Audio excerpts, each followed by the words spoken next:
Google CEO Sundar Pichai గురించి చాలా మందికి తెలిసే ఉంటుందన్నమాట. సో ఇతను మన సౌత్ ఇండియాకి చెందిన వ్యక్తి.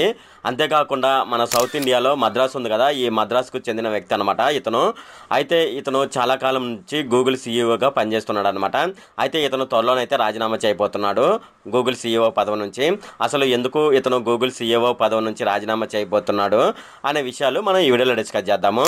మనకు షార్ట్స్ అంటే మొట్టమొదటిగా గుర్తుకు వచ్చేది టిక్ టాక్ అనమాట. అయితే ఇప్పుడు ఈ టిక్ టాక్ నైతే త్వరలోనైతే అమెరికా కొనుగోలు చేస్తుందని ఒక వార్తలు అయితే వస్తున్నాయి అనమాట. నిజంగానే ఈ టిక్ టాక్ కంపెనీ తన టిక్ టాక్ ని అమ్మివేస్తుందా అనే విషయాలు అయితే మనం ఈ వీడియోలో డిస్కస్ చేద్దాము. మనం ఇంటర్మీడియట్ ఎగ్జామ్ పాస్ అవ్వాలంటే ఎంతో కష్టపడి ఎగ్జామ్ అయితే రాయవలసి ఉంటుందన్నమాట. కానీ ఉత్తరప్రదేశ్లోనైతే ఈ అవకాశం అయితే లేదు. అక్కడ ఏంటంటే జై శ్రీరామ్ అని రాస్తే కంపల్సరీగా అక్కడ ఎగ్జామ్లోనైతే పాస్ చేయడం జరుగుతుందన్నమాట. అంతేకాకుండా కొంతమంది విద్యార్థులను ఇప్పటికే పాస్ చేయడం జరిగిందనమాట. అయితే దీనికి సంబంధించి కూడా మనం ఈ వీడియోలో డిస్కస్ చేద్దాము. ఈ వీడియోలోకి వెళ్ళే ముందు నాదొక రిక్వెస్ట్ అండి. అదేంటంటే ఈ వీడియో కనుక మీకు నచ్చినట్లయితే ఇక్కడ క్రిందున్న రెడ్ కలర్ సబ్స్క్రైబ్ బటన్ మీద అయితే ప్రెస్ చేయండి. ఇలా మీరు రెడ్ కలర్ సబ్స్క్రైబ్ బటన్ మీద ప్రెస్ చేయడం వల్ల నేను చేసిన ప్రతి ఇన్ఫర్మేషన్ వీడియో అనేది అందరికంటే ముందు అప్డేట్ రూపంలో మీ మొబైల్కి అయితే చేరిపోతుంది. ఇప్పుడు మనం వీడియోలోకి అయితే వెళ్ళిపోదాం. చాట్ జీపీటీ అనేది చాలా మందికి తెలిసే ఉంటుందన్నమాట. అయితే ఈ చాట్ జీపీటీకి పోటీగా గూగుల్ అయితే బాడ్ చాట్ బాట్ని అయితే తీసుకురావడం జరిగిందనమాట. ఈ బాడ్ చాట్ బాట్ని కొద్దిగా డెవలప్ చేసి గూగుల్ జెమినీగా తీసుకురావడం జరిగిందనమాట. ఈ గూగుల్ జెమినీ వల్ల ఒక వివాదం అయితే ఏర్పడింది. దీనివల్ల సుందర్ పిచాయ్ అయితే తన పదవికి అయితే రాజీనామా చేయబోతున్నాడు అనమాట. ఇప్పుడు మనం వివరాల్లోకి వెళ్ళినట్లయితే గూగుల్ సీఈఓ సుందర్ పిచాయ్ తన పదవికి రాజీనామా చేస్తున్నారని వార్త ఇప్పుడైతే సోషల్ మీడియాలోనైతే చక్కర్లు కొడుతుందనమాట. ఈ మధ్య Google AI Gemini image generator ని అందుబాటులోకి తీసుకురావడం జరిగిందనమాట. దీనిపై సుందర్ పిచాయ్ చాలా అంచనాలు అయితే పెట్టుకోవడం జరిగింది. కానీ ఆ అంచనాలను అయితే ఈ గూగుల్ జెమినీ అందుకోలేకపోయిందనమాట. ఇది కంపెనీ క్రెడిబిలిటీని కాస్త దెబ్బతీసిందన్న వాదనలు అయితే వినిపిస్తున్నాయి అన్నమాట. అందుకే ఇప్పుడు అందరూ సుందర్ పిచాయ్ని నిందిస్తున్నారని ఒక సమాచారం అన్నమాట. ఆయన్ను ఆ పదవి నుంచి తప్పించి మరొకరికి ఆ అవకాశం ఇవ్వాలని గూగుల్ అయితే భావిస్తుందన్నమాట. ప్రస్తుతం జెమినీ ఇమేజ్ జనరేటర్ని గూగుల్ అయితే ఆపివేయడం జరిగింది. అంతేకాదు ఏఐ టెక్నాలజీ పైన పెట్టుబడులు పెట్టడానికి కూడా గూగుల్ అయితే వెనకడుగు వేయడం జరిగింది అనమాట. అయితే ఈ గూగుల్ జెమినీ ఉంది కదా, ఈ గూగుల్ జెమినీలో ఇమేజ్లు సరైన విధంగా జనరేట్ అవడం లేదనమాట. ఈ సర్వీస్ ని నిలిపివేస్తున్నట్లు కంపెనీ అయితే తెలపడం జరిగిందనమాట. అందువల్ల కంపెనీలో అంతర్గత విభేదాలు వస్తున్నాయని కూడా కంపెనీ చెప్పడం జరిగిందనమాట. స్టాక్ వాల్యూ కూడా పడిపోయిందని ఇంటర్నల్ రిపోర్ట్లు అయితే మనకు చెప్తున్నాయి అనమాట. అందుకే సుందర్ పిచాయ్ స్థానంలో మరొకరిని తీసుకొచ్చి ఆ కుర్చీలో కూర్చోబెట్టాలని గూగుల్ బోర్డు అయితే భావిస్తుందన్నమాట. ఇప్పటికే గూగుల్ ఇమేజ్ విషయంలో చాలా సమస్యలు వస్తున్నాయని బిజినెస్ ఇన్సైడర్ రిపోర్ట్ చెప్తుందన్నమాట. నష్టాలని భర్తీ చేసుకునేందుకు గూగుల్ పెద్ద ఎత్తున లే ఆఫ్లు ప్రకటించిందనమాట. కాస్ట్ కటింగ్లో భాగంగా ఈ నిర్ణయం తీసుకున్నట్లు గూగుల్ అయితే చెప్పడం జరిగింది. దీనిపై చాలా సందర్భంలో సుందర్ పిచాయ్ కూడా మాట్లాడడం జరిగిందనమాట. తప్పనిసరి పరిస్థితుల్లో ఈ నిర్ణయం తీసుకోవాల్సి వస్తుందని సుందర్ పిచాయ్ అయితే వివరణ ఇవ్వడం జరిగింది. గూగుల్లో లే ఆఫ్లు కొనసాగుతూనే ఉన్నాయన్నమాట. ప్రస్తుతానికి కూడా లే ఆఫ్లు అయితే కొనసాగుతూనే ఉన్నాయి. పేరెంట్ కంపెనీ అయిన ఆల్ఫాబెట్ ఇటీవలే లే ఆఫ్లపై మరో కీలక ప్రకటన అయితే చేయడం జరిగిందనమాట. డిజిటల్ అసిస్టెంట్ అలాగే హార్డ్వేర్ ఇంజనీరింగ్ డిపార్ట్మెంట్లో వందల కొద్ది ఉద్యోగులను అయితే తొలగిస్తున్నట్లయితే వెల్లడించిందనమాట. కాస్ట్ కటింగ్లో భాగంగా ఈ లే ఆఫ్లు కొనసాగుతూనే ఉంటాయని, ఇది తప్పదని గూగుల్ అయితే చెప్పిందనమాట. ఇది గూగుల్లో మాత్రమే కాకుండా గూగుల్ బేస్డ్ గూగుల్ అసిస్టెంట్ ఉంది కదా, ఈ గూగుల్ అసిస్టెంట్తో పాటు ఏఆర్ హార్డ్వేర్లోని ఉద్యోగులపై కూడా ఈ ఇంపాక్ట్ అయితే పడనుందనమాట. వీళ్లతో పాటు కంపెనీ సెంట్రల్ ఇంజనీరింగ్ డిపార్ట్మెంట్లో ఉద్యోగులను కూడా జాబ్ నుండి తొలగించడం జరిగిందనమాట. మారుతున్న పరిస్థితులు ఆధారంగా కంపెనీలోని మార్పులు చేర్పులు చేయాల్సి వస్తుందని గూగుల్ అయితే వివరణ అయితే ఇవ్వడం జరిగిందనమాట. ప్రపంచవ్యాప్తంగా ఈ డిపార్ట్మెంట్స్కి చెందిన ఉద్యోగులను తొలగిస్తామని గూగుల్ అయితే స్పష్టం చేయడం జరిగింది.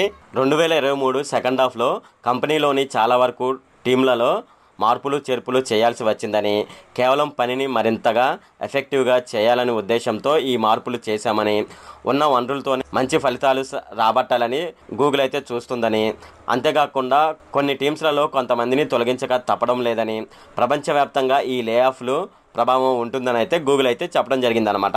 ఈ మధ్యకాలంలో మనకు ఒక న్యూస్ అయితే రావడం జరిగిందనమాట. అదేమిటంటే టిక్ టాక్ అనేది ఒకటి ఉంది కదా, సో అసలు మనకు షార్ట్స్ అనేది ప్రారంభించింది చాలా మంది టిక్ టాక్ ద్వారానే షార్ట్స్ అనేది తయారు చేయడం జరిగిందనమాట.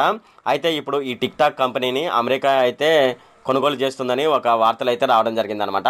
ఇప్పుడు దాంట్లో నిజమెంత ఉంది అనేది ఇప్పుడు మనం చూద్దాము. టిక్టాక్ను అమ్మడం లేదని అమెరికాకు ఆ కంపెనీ ఓనర్ స్పష్టం చేయడం జరిగిందనమాట. బైట్ డాన్స్ కంపెనీ తన సోషల్ మీడియా అకౌంట్లలో ఈ విషయాన్ని అయితే చెప్పిందనమాట. టిక్టాక్ను అమ్మాలని లేదంటే దాన్ని బ్యాన్ చేస్తామని ఇటీవల అమెరికాలోనైతే ఒక చట్టం అయితే తీసుకురావడం జరిగిందనమాట. ఈ చట్టం నేపథ్యంలో టిక్టాక్ చైనీస్ కంపెనీ అయిన బైట్ డాన్స్ ఒక ప్రకటనలోనైతే తెలిపిందనమాట. అదేమిటంటే టిక్టాక్ను అమ్మే ఆలోచనలో తాము లేవని ఆ సంస్థ అయితే వెల్లడించింది. బైట్ డాన్స్ కంపెనీ తన సోషల్ మీడియా అకౌంట్లలో ఈ విషయాన్ని అయితే పోస్ట్ చేసిందనమాట. అమెరికా ఉభయ సభల్లో రూపొందించిన చట్టాన్ని కోర్టులో సవాలు చేయనున్నట్లు ఇటీవల టిక్టాక్ కంపెనీ అయితే తెలిపిందనమాట. బైట్ డాన్స్ కంపెనీపై చైనా ప్రభుత్వం ఆధిపత్యం ఏమీ లేదని టిక్టాక్ పదే పదే వెల్లడించిన విషయం తెలిసిందేనమాట. అయితే టిక్టాక్ ఏమని చెప్తుంది అనేది మనం చూసుకున్నట్లయితే అమెరికా కోర్టులో టిక్టాక్ గురించి పోరాటం చేస్తామని దానికి సంబంధించిన ఓనర్ అయిన షావూజీ చీవ్ అయితే తెలిపారనమాట. ఓ ఆన్లైన్ వీడియోలోనైతే ఈ విషయం అయితే ఆయన చెప్పడం జరిగింది. బైట్ డాన్స్లో చైనీస్ వ్యవస్థాపకుడికి 20% షేర్లు ఉన్నాయని, అలాగే మరో 60 షేర్లు ఇన్వెస్టర్ల వద్ద ఉన్నాయని, దాంట్లో అమెరికా కంపెనీ అయిన garlic group, general Atlantic, సూస్ కెన్నా international గ్రూపులు ఉన్నాయని టిక్టాక్ అయితే తెలిపిందనమాట.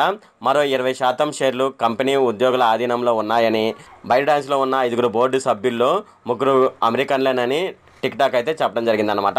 మనం ఓవరాల్గా చూసుకున్నట్లయితే టిక్టాక్ అనేది అమ్మివేస్తున్నట్లు వచ్చిన వార్తల్లో నిజం లేదని మనకు దీనివల్ల అయితే తెలుస్తుంది అనమాట. ఉత్తరప్రదేశ్లోని ఇంటర్మీడియట్ పరీక్షల్లో ఒక విచిత్రమైన సంఘటన అయితే చోటు చేసుకుందనమాట.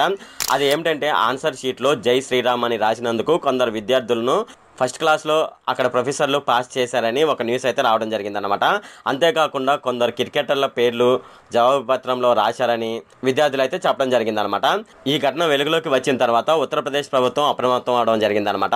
ఉత్తరప్రదేశ్లో ఉన్న ఉన్నత విద్యాశాఖ మంత్రిత్వ అధికారులు సమగ్ర విచారణ ఆదేశించడం జరిగిందనమాట. స్పాట్ వాల్యుయేషన్ చేయడం జరిగింది. ఈ స్పాట్ వాల్యుయేషన్లో విద్యార్థులకు మార్కులు వేసిన 2 ప్రొఫెసర్లపై చర్యలు అయితే తీసుకోవడం జరిగిందనమాట. అంతేకాకుండా వారిని సస్పెండ్ కూడా చేయడం జరిగింది. ఉత్తరప్రదేశ్లోని జౌన్పూర్ వీర్ బహదూర్ సింగ్ పూర్వాంచల్ యూనివర్సిటీలో నిర్వహించే +2 పరీక్షల్లోనైతే ఈ సంఘటన అయితే చోటు చేసుకుందనమాట. వీటి వల్ల +2 పరీక్షలు అయితే ముగియడం జరిగింది. ఈ పరీక్షల్లో కొందరు విద్యార్థులు జవాబు పత్రాల్లో జై శ్రీరామ్ ముజే పాస్ కరో అంటూ రాయడం జరిగిందనమాట. అలాగే హార్దిక్ పాండ్యా, విరాట్ కోహ్లీ, రోహిత్ శర్మ వంటి కొందరు క్రికెటర్ల పేర్లను కూడా జవాబు పత్రంలో రాయడం జరిగిందనమాట. అయితే జవాబు పత్రంలో వీళ్ళు ఆన్సర్లు రాయకుండా జై శ్రీరామ్ అని రాసి అలాగే క్రికెటర్ల పేర్లను రాయడం జరిగిందనమాట. ఆ విద్యార్థులందరూ కూడా 60% మార్కులతో ఉత్తీర్ణులు అవడం జరిగింది. పాస్ అవడం కష్టంగా భావించే ఆ విద్యార్థులు 60% మార్కులతో పాస్ కావడం పట్ల చాలా అనుమానాలు అయితే వ్యక్తమయ్యాయి అన్నమాట.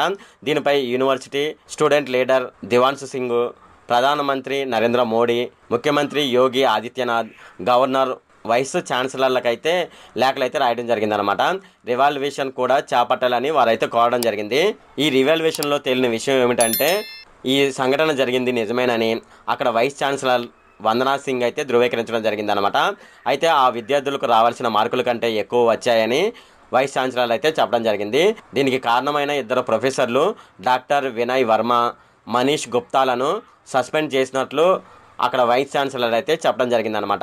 ఇది ఈ వీడియోలో ఫ్రెండ్స్, ఈ వీడియో కనుక మీకు నచ్చినట్లయితే ఇక్కడ క్రింద ఉన్న రెడ్ కలర్ సబ్స్క్రైబ్ బటన్ మీద అయితే ప్రెస్ చేయండి. అలాగే ఈ వీడియోని మీ ఫ్రెండ్స్ అండ్ ఫ్యామిలీ మెంబర్స్కి అయితే షేర్ చేయండి.